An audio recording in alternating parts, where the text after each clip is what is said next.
굿모닝, 좋은 아침입니다. 오늘은 9월 29일 화요일입니다. 하나님께서 선물로 주신 새날인데요. 선용해서 하나님을 기쁘시게 하는 복된 하루가 되면 좋겠습니다. 오늘은 시 74편을 함께 묵상해 보겠습니다. 시 74편은 시편 중에 가장 많은 분량을 차지하는 탄원시에 속합니다. 시대적 배경이 이렇습니다. 예루살렘 성이 함락되었고요. 예루살렘 성전이 파괴되는 것을 배경으로 하고 있는 시입니다. 하나님의 임재를 상징하는 예루살렘 성전이 파괴되는 것을 보고 시편 시인을 포함한 이스라엘 공동체는 충격을 받았죠. 더불어 하나님의 부재를 경험합니다. 그리고 하나님으로부터 버림을 받았다라는 절망 가운데 지금 휩싸이게 됩니다. 그 내용이 오늘 본문 1절에 소개되고 있습니다. 하나님이여 주께서 어찌하여 우리를 영원히 버리시나이까? 어찌하여 주께서 기르시는 양을 향하여 진노의 연기를 뿜으시나이까라고 한탄하고 있어요. 하나님의 도성인 예루살렘의 함락, 더불어서 하나님의 임재를 상징하는 예루살렘 성전의 파괴를 통해서 시편 시인은 어찌하여라는 말을 반복적으로 말하면서 하나님께 묻고 있습니다. 어떻게 이런 일이 일어나는지 하나님께 의문을 품으면서 하나님께 호소를 하고 있죠. 2절 이하가 하나님께 호소하는 내용입니다. 옛적부터 얻으시고 속량하사 주의 기업의 지파로 삼으신 주의 회중을 기억하시며 주께서 계시던 시온산도 생각하소서라고 말하고 있어요. 하나님의 부재가 아니라 하나님의 임재를 다시금 호소하고 있습니다. 기억하시며 생각하셔서 이 비참한 상황 가운데 함께 해달라고 하나님께 호소를 하고 있는 것이죠. 3절도 같은 톤의 내용입니다. 영구히 파멸된 곳을 향하여 주의 발을 옮겨 놓으소서. 원수가 성소에서 모든 악을 행하였다라고 말하고 있어요. 그러니까 주의 발을 이곳으로 옮겨달라고, 우리와 함께 달라고 말씀하고 있습니다. 4절 이하는 원수가 악을 행한 모습을 표현하고 있어요.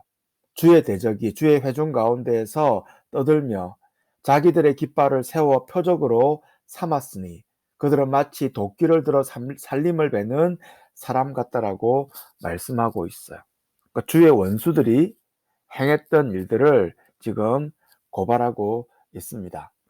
6절 이하는 참으로 이해하기 힘든 상황을 묘사하고 있어요. 하나님이 계신 성소가 파괴되고 있어요. 하나님이 마치 무력하게 파괴되는 것처럼 느끼고 있습니다. 6절입니다. 이제 그들이 도끼와 철퇴로 성소의 모든 조각품을 쳐서 부수었습니다. 예루살렘 성전에 있는 모든 것을 다 쳐서 부수었어요. 7절입니다. 주의 성소를 불사르며 주의 이름이 계신 곳을 더럽혀 땅에 엎었나이다. 그들이 마음속으로 이러기를 우리가 그들을 진멸하자 하고 이 땅에 있는 하나님의 모든 회당을 불살랐다라고 말씀하고 있는 것이죠. 이런 상황 가운데 시편 시인이 하나님의 부재를 경험하고 있어요.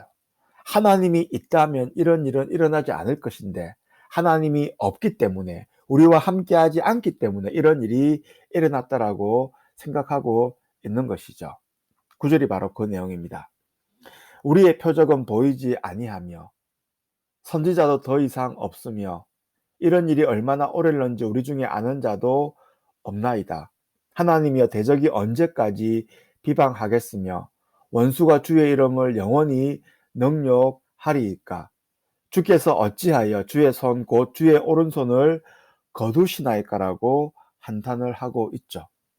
그러면서 하나님께 기도하며 호소합니다. 11절 중반부죠. 주의 품에서 손을 빼내시어 그들을 악한 원수를 멸하소서.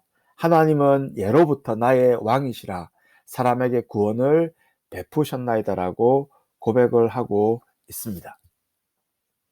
오늘 큐티 제목을 제가 하나님의 임재를 구하라로 잡았습니다.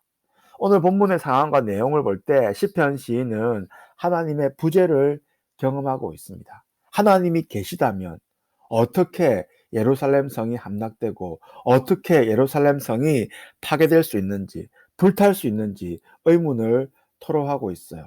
더불어 강력한 적인 바벨론 앞에서 무력한 자신을 보게 되고 있습니다. 그래서 아무것도 할 수 없는 상황, 거기에다가 하나님까지 이곳에 없는 듯이 보이는 상황이 시편 시인을 절망케 하고 있죠. 하지만 이때 시편 시인은 다시금 간구합니다. 그 간구의 내용이 무엇입니까? 하나님의 임재를 간구하고 있어요. 비록 자신들의 죄악 때문에 이 모든 일이 일어났지만, 하지만 해결책은 하나님의 은혜, 하나님의 함께하심을 통해서 가능함을 알았기 때문에 하나님의 임재를 다시금 호소하고 있습니다. 혹 우리 중에도 하나님이 계시지 않는 것과 같은 절망적인 상황에 있는 분들이 있으십니까? 그럼에도 불구하고 우리가 간구해야 될 내용이 무엇입니까? 우리가 붙들어야 될 내용이 무엇입니까? 다시금 우리와 함께해 주셔서 나의 어려운 문제를 해결해 달라고 하나님께 간구하는 것이죠.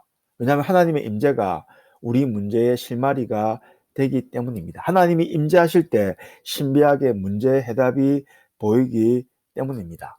혹 여러분들 가운데 절망 가운데 계신 분들이 있으십니까? 다시금 기도하십시오. 하나님, 이곳에 나와 함께하여 주옵소서.